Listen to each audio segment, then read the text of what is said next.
Hey everyone, I am Dapper of Dapper Inspirations. Welcome back to the channel, and welcome to part 1 of my experience at YWAM Salem during 2021. But with that being said, let's get into it.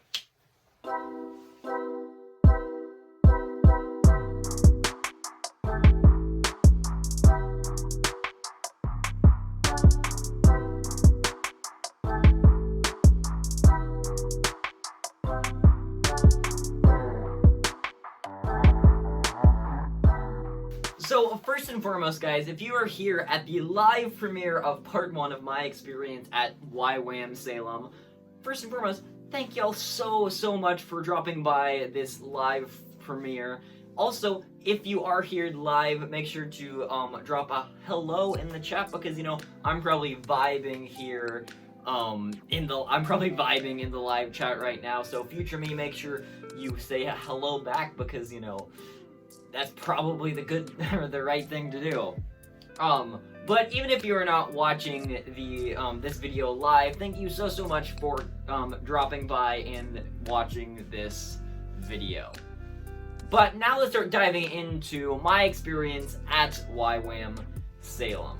So, really I was thinking about how to do this video, and I thought in true Dapper Inspirations fashion, I wasn't going to just break down or tell y'all stories from the trip. I was going to find a lesson for every single day, and hopefully y'all can learn something from the lessons that I learned over the trip. Now, I think there were 6 lessons, one for each of the 6 days, although I was at YWAM Salem for 7 days. And I'm going to be breaking down what I learned each day over in Salem. Now, before I start getting into that, I want to kind of explain what YWAM is for the people who do not know. Basically, YWAM, the acronym stands for Youth with a Mission. And their job and their goal is to inspire youth to go on mission trips, evangelize, and just help them with their faith. And the evangelism part that I was referring to of YWAM is something that YWAM Salem focuses on specifically. And on the trip, we did a lot of outreach, which, well, I mean, we did an outreach every single day, which was basically just going out into Salem, either in downtown, a park or something, and just, you know, going out and talking to random strangers about Jesus Christ, or just asking if they needed any prayer. But now let's start diving into the lessons for YWAM Salem. So I'm going to start off with day number 2. Now, you may be wondering, hey Dapper, didn't you say that there was a lesson for every single day? So why are you starting out with day number 2 rather than, you know, the logical choice, which is day number 1?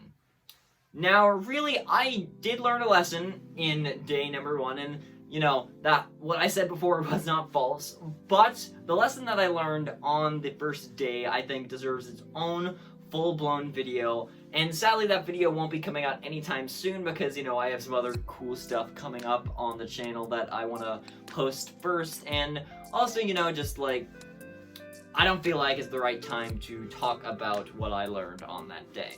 Just, yes.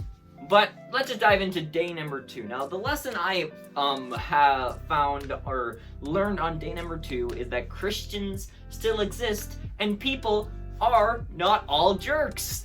Which, you know, is always nice. Basically, on day number 2, we did our first outreach with just walking up to random strangers, and I mean, we really didn't walk up to random strangers. We walked up to their houses and we're like, yo, you need any prayer? And also, we did not actually say that. That is me paraphrasing for your enjoyment. Hopefully you laughed at that. It would be pretty awkward if you didn't, not gonna lie. But, hey. But we basically went up to people's houses and said, hey, we're going around the neighborhood, is there anything we can pray for you for? And my group, I think the reoccurring theme through, like, all the people that we talked to was, we talked to a lot of Christians, surprisingly. A lot of people who believed in Jesus, or, you know, who are just kind in general. Like, we never got a slammed door in our face. We never got, someone being rude. Really, the worst that we got was people just not answering the door, or B, people just being, oh, I don't want any prayer, have a good day.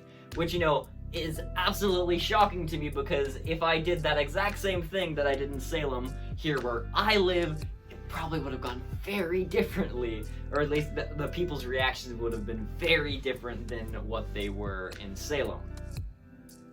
But that's pretty much all that happened on day 2, so let's just start diving into day number 3. Now, the lesson I have for day number 3 is re-ministering. Now, it's kind of ironic that God was teaching me the lesson like, hey, yo, Christians still exist on day number 2 by showing me Christians and having me talk to a bunch of Christians. And on day 3, God was like, yo, now you're gonna be those Christians for other Christians who have kind of lost their way. Now, my group, and when we went on outreaches, we went in like pods of like, usually like 6 people, usually 4 to 6 is the estimate that I would make, but I'm not exactly sure. I don't exactly remember the amount of people. But basically, we went in groups of 4 to 6 people, and we went out and talked to people. And my group on day number 3, the 3 people that we ended up talking to were all Christians who had kind of lost their way because of COVID and just didn't know what to do with their faith. And like, they did evangelism, but now they just didn't know how to start that back up because of the global pandemic that is still going around. And yeah, but the reoccurring theme that was through all of them was that they were all Christians who had kind of lost their way. So we, as YWAM, and I mean, I'm not a part of YWAM, but like, as a part of YWAM for that week, got to re-minister their faith a little bit. Show them that Christians still do exist, and Christians still go out and evangelize, and Christians still go out and serve the Lord every single day. And I think as Christians, not a lot of us do that from day to day. Not a lot of us evangelize, going up to random people at school or at church, or well, at school or at the park or even at church. Just go up to random people and be like, hey, how are you doing? Or, hey, can I pray for you in any way? I think as Christians, we really don't do that enough, and I'm going to be trying in my personal life to do that more. Either that be through what I'm doing already through YouTube, or just, you know, just going up to random people and saying, hi, how are you? I really do hope that the people that we got to talk to, and I really do hope that we were able to help re-minister their faith even a little bit. Because if we were able to even make them think again about, hey, maybe I should start going back to church. Hey, maybe I should find a way to evangelize again. That would be insane. It would be incredible. And that it just goes to show that God has a purpose for my group talking to those people that day. But that's pretty much what happened on day number 3. So let's get into the final day I want to talk about in this video. Day number 4. And there's a lot to unpack in day number 4. Now, really, for the outreach that day, there wasn't a lot that happened. My group did get to talk to some people who were kind of confused on what they believed. Like, I think my group ran into a Christian, Jewish, Buddhist, which is a very odd combination, not gonna lie. Like, really, I'm not here to judge, but not gonna lie, there are a lot of contradictions in being a Christian, Buddhist, Judas.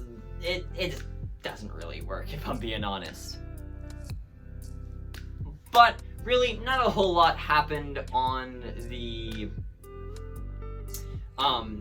outreach that day, but day 4 was my favorite day, not because of what happened during the outreach, but what happened during that night during worship.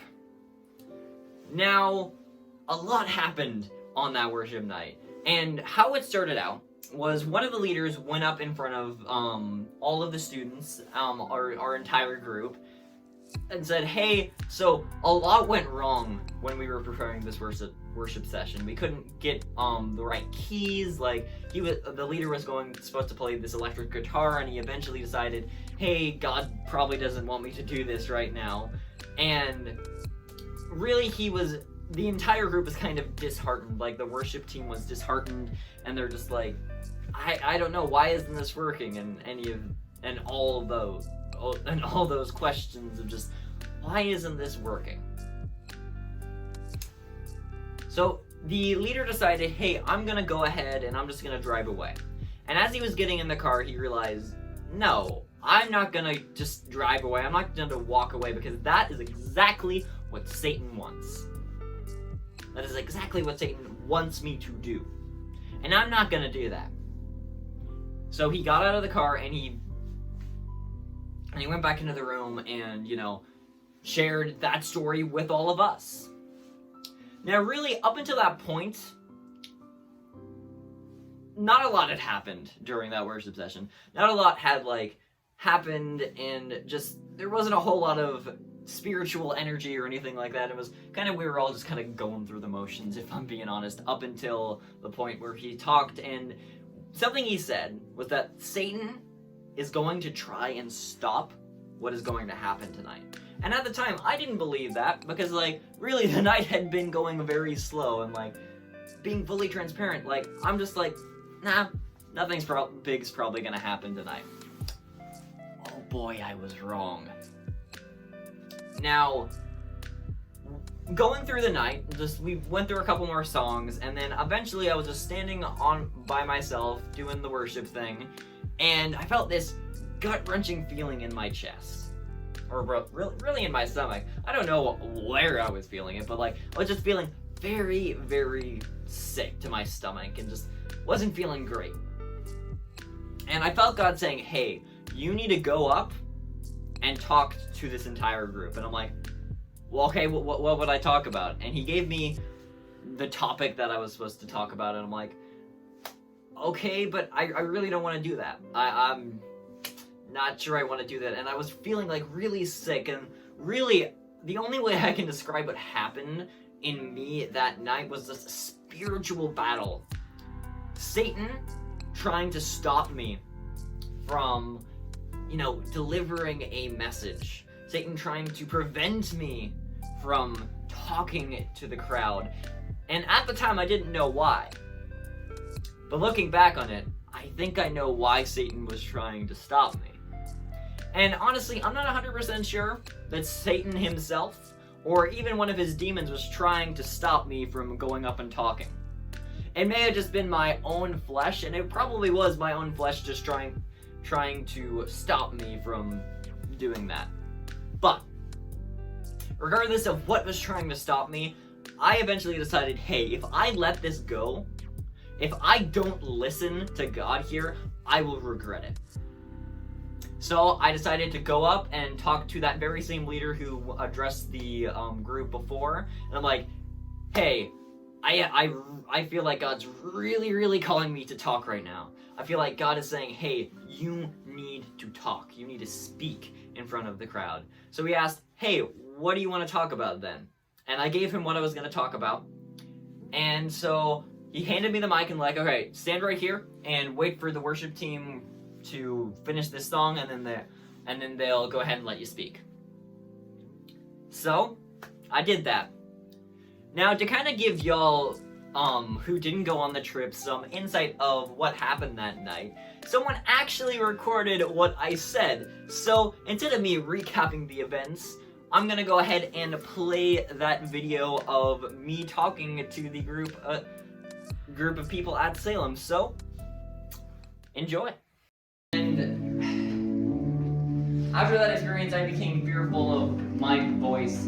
I didn't want to talk in front of a crowd ever again. And to give kind of context, that year in 8th grade, I had been doing encouraging speeches and all of that all year long. But after that one, where I made a mistake and people got mad at me and the world got mad at me for speaking out of a topic that I wanted to talk about, inner versus outer beauty, and honestly, I didn't do the best job in it. Like I said, I didn't know what that topic was about. And I grew to be fearful of my voice. But over the past couple years, I've learned to grow strong in that. To grow strong and to talk to all of y'all. And today, I don't know who needs this in this room. I don't know if any of y'all really need this in this room, but I just want to let you know that you are beautiful and you are God's masterpiece.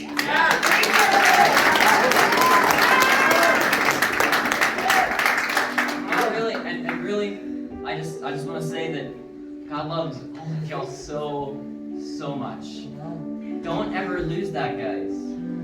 If you're ever feeling alone, if you're ever feeling sad, or I don't know what other word to describe that, just know that there is a Father out there. There is a person out there, and his name is Jesus, and he went down to this earth to die on a cross for you. Because he loves you that much. Yeah, preach it. Come on.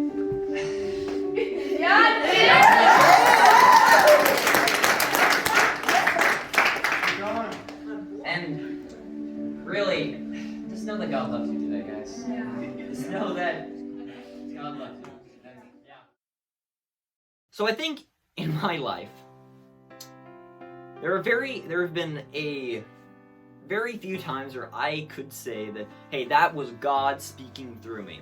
That wasn't me, that was 100% God. And really, I don't think there is a moment in my life where I have felt that way other than that moment.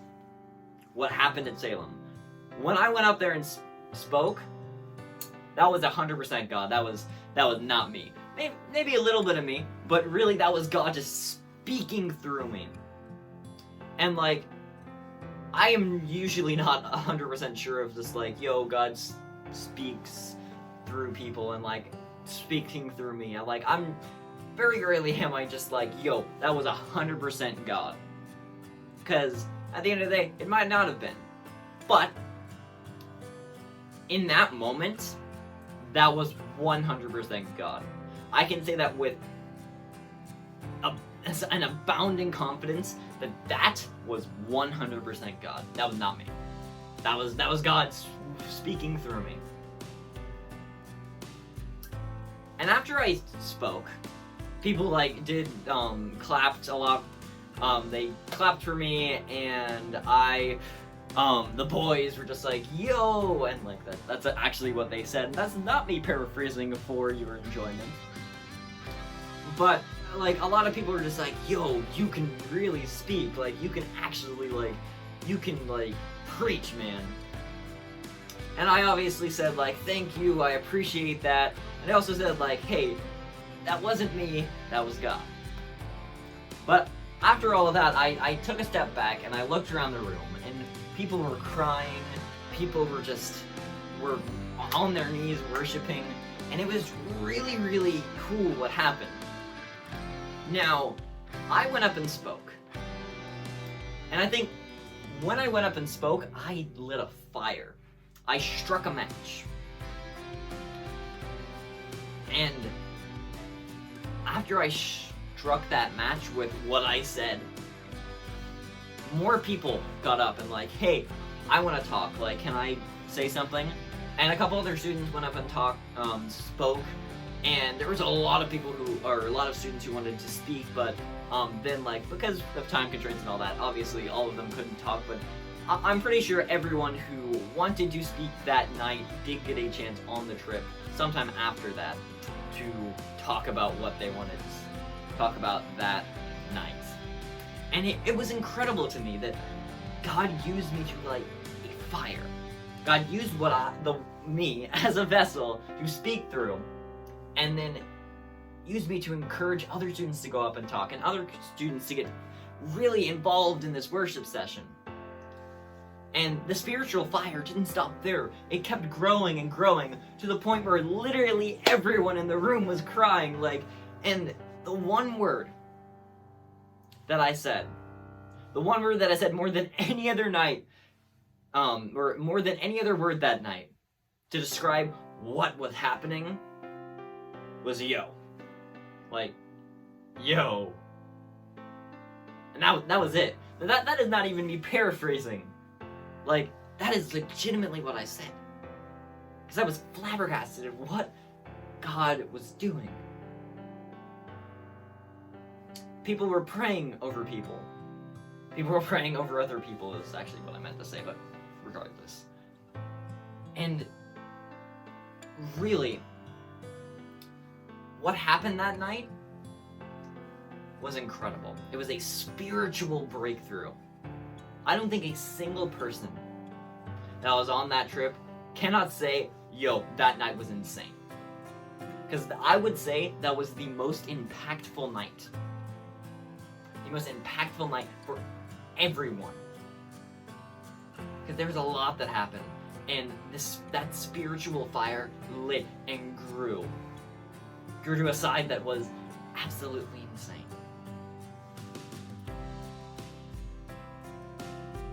But to wrap up, day number 4. Really, in life, we are going to experience spiritual highs. In life, we are going to be on trips, be on mission trips, and we are going to experience super spiritual highs. But spiritual highs do not just come from mission trips. Yes, they most of the time when you're on a spiritual high, or what is described as a spiritual high, you get it from a mission trip, or you get it from a summer camp, or something like that. But even if you don't ever experience a spiritual high in your life, and even if that spiritual high fades away, because it will fade, I promise you that spiritual highs do not last forever. There is one person who does. One being that will last for all of eternity. His name is Jesus Christ. And he is the reason why we have spiritual highs. He is the reason why we get to celebrate and we get to have these insane experiences like what happened on day 3. So today, my challenge for you is to spend some time with him. Whether you went on the trip, whether you didn't go on the trip, or whether you don't even know what Salem is. Or even what YWAM is, even though, I kind of defined it at the beginning, which would make it pretty awkward, not gonna lie, but regardless. Spend some time with him today. Whether that is reading your Bible, whether that is listening to some worship music, or simply praying to him. And that is just going to about wrap it up for today's video. Thank you guys so much for watching this, and a special thank you if you did in fact watch the live premiere of this episode. And if you missed the live premiere and you want to watch one of my videos live, make sure to tune in the day after this video uploads, Sunday at 2 p.m. Pacific time, where I'm going to be premiering the second part of this 2-part series. Thank you for liking, commenting, and subscribing. But until tomorrow for the live premiere, I'll catch you next time. Peace.